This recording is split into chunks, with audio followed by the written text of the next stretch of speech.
anytime you work out with any kind of weapon, it's good exercises. Boy, I came back, since I've been back from China, I took up the whip. And it's really put the pressure on my muscles. I can really tell, because like I say, I did more stretches and less muscle development when I was in China. So, but the whip has been very good, and so I've added that to my arsenal. It's just one more thing to catch people's attention, and it gives me another option. And you wonder, what good is a whip? Now I'm sitting, right now I'm standing about 6 foot away, and that's pretty much a self-defense distance. If someone, I talked about when you draw your weapon, you bring it up like that, or if they want to be classy, sometimes they'll pull it out, try to show you, and try to get it, well, like that. That is faster than they can draw it, I guarantee.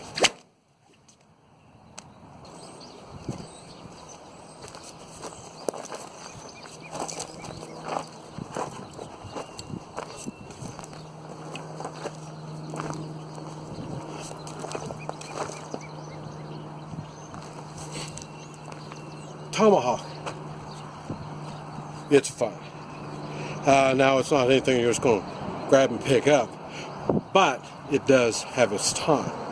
I've only had to use, I've never used a tomahawk in combat except for once in Vietnam, and I didn't know what I was doing. The first time I ever picked one up. In combat, you use what you can pick up. Someone came at me with a tomahawk. I got the tomahawk from him, and the next guy, I plunged it in his chest, and then he ran on. Because that's the way close quarter combat is. It's not a macho stand face to face and fight.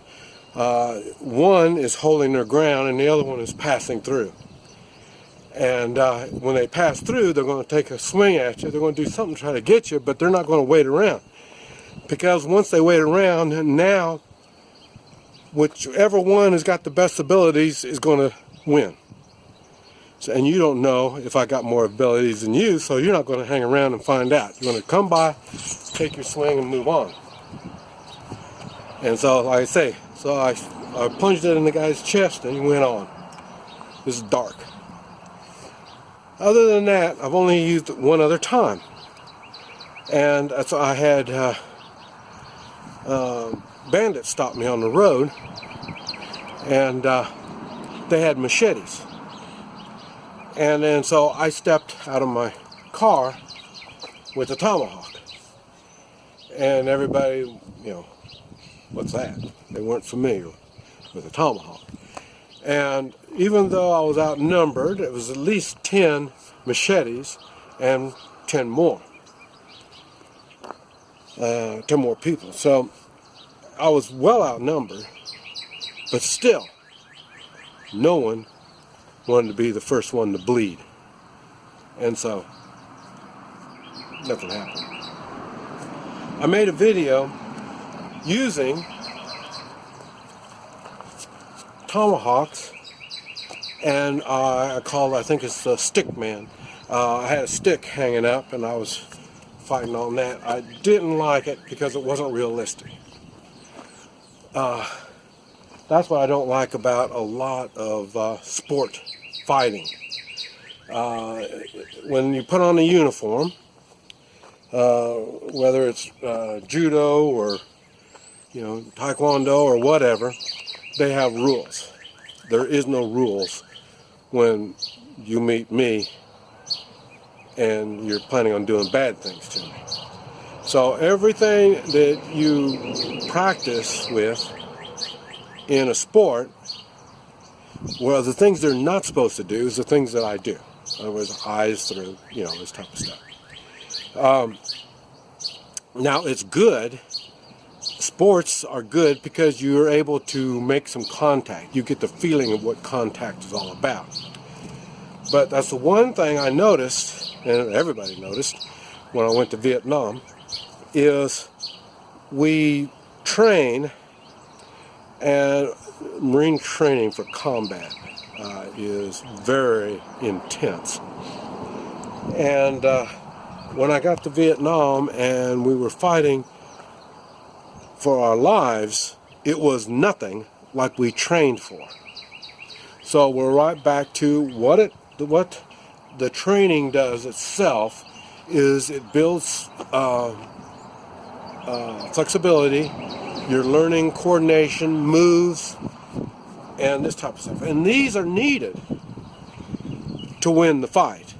Now, the moves that you learn don't really apply that well. And that's because we are practicing on each other. We don't want to kill each other, so there's certain things that we don't do. But in the real combat, it is. And now,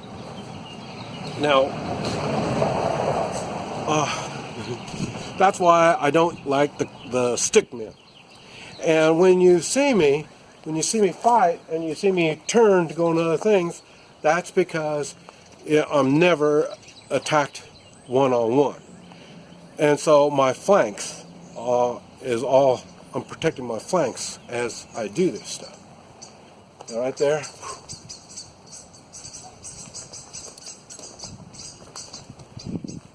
See, these are all the rear, the flanks. So that's what you have to look at when you look at weapon training. And like I say, I do this stuff daily. In China, I didn't do it because it's illegal. But here, I do it every day. When I was in Guatemala, I did it because I had a place where nobody could see me and I could do it. So, but anyway, it's really good for coordination and flexibility. And like I say, so you don't have to do it just do it just like that, just easy as can be. This stuff is really good exercise. And the thing is, in the long run, it's going to improve your health. Now, I say, I've done this, or I do this daily, and one thing I noticed when I was in China over 5 months, I never picked up a weapon. And but I did my bed exercises. I got a video on bed exercises. And I did bed exercises. I improved on my bed exercises because that's the only place that I can exercise without people watching me. And so what ends up, I kept my flexibility. I kept, my body can move, the coordination and this type of stuff. But I did all this without weapons. When I came back to the United States, I was able just to pick them up and then get right after it. I didn't lose anything. 5 months without exercising with a weapon, and I was able to pick it up and get right after it. Now, talking about teaching your body, and this is a type of Tai Chi.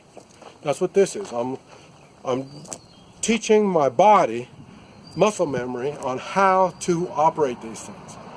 And so I can pick it up and use it. I did the same thing with guns. When I shot the guy in the convenience store, 07, I think it was 3 years since I held a firearm. I never even held a gun for 3 years. I came back to the United States. I didn't practice. I just took it and I put it in my holster. And like I say, I was in my holster, and they said, okay, they want the money. I gave them a shot instead. But no practice. And we're right back to the same thing. It's the muscle memory. So when you use weapons or firearms, your body is learning how to handle these things. That's why when people push, practice, practice, practice, that's more for combat type stuff. Self-defense stuff, it's not so much the practice, it's the muscle memory you need. That is what's going to get you through it, is the muscle memory. Because the muscle memory, what you're learning here, as I say, my flanks, my rear, I'm getting all this stuff. All this stuff all comes together when you work out.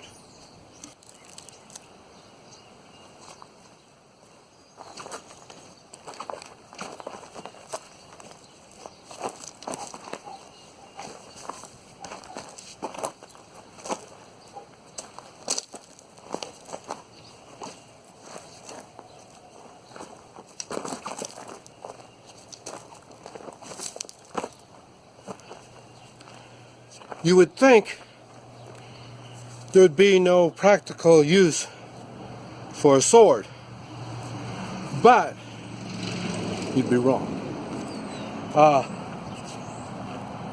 The same when you use the staff or a stick, a broom handle, it's the same thing as using a sword.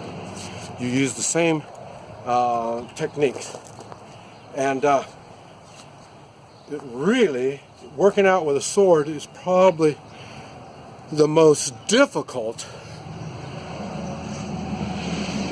exercise that you're going to use.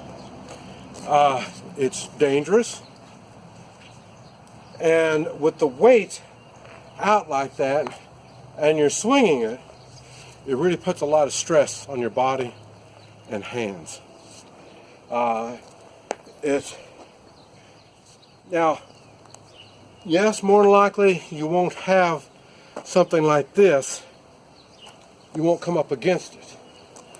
And that's why you see the technique I use does not work well in a sword fight. And that's because I'm not planning on being in a sword fight. It doesn't mean that I'm not going to use a sword. And it doesn't mean that I may not face a sword. The chances are I'm not going to bring a sword to any type of a fight. But that doesn't mean that there may not be a sword at the fight. So learning weapons of all types is important. Even in Vietnam, I knew small arms, all small arms, all types of rifles and handguns I worked out with. And that's because we would be facing different kinds of weapons. So I learned all the different kinds of weapons. And matter of fact, I never went up against a sword, but they did have swords at that time too. So there is a reason for all these different weapons.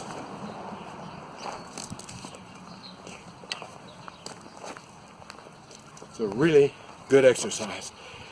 Things you need to learn and enjoy. This is Mike, NoStressMike.com. Think you can see it? Mike Mall, grumpy old man.